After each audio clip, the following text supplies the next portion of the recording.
வணக்கம் மக்களே, நான் அம்ரிதா சத்யவர்ஷா இந்திய அரசியலமைப்பு ஆலோசகராக பணியாற்றி வருகின்றேன். தமிழ்நாட்டினுடைய ஒரு அவலமான நிலை என்பது வீரப்பனுடைய மகளை தியாகியினுடைய மகளாக பாரதிய ஜனதா அங்கீகரிக்கிறது. நாம் தமிழர் கட்சி அங்கீகரிக்கிறது.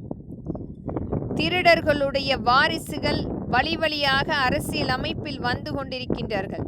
நம்முடைய மக்களுக்காக வாழ்ந்து சென்றவர்களுடைய அரசியல் அமைப்பில் அவர்களுடைய வாரிசுகள் இன்றைக்கு நடமாடக்கூட அங்கீகாரம் இல்லாமல் மிக மோசமாக நடத்தப்படுகிறது.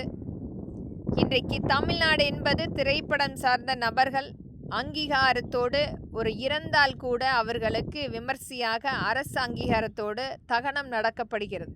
ஆனால் விவசாய மக்களுடைய அந்த வறுமை காரணமாக அவர்களுடைய இறப்பு இன்றைக்கு அந்த இரங்கல் கூட பதிவிடாமல் மறைக்கப்படுகின்ற உண்மையாக பார்க்கப்படுகிறது.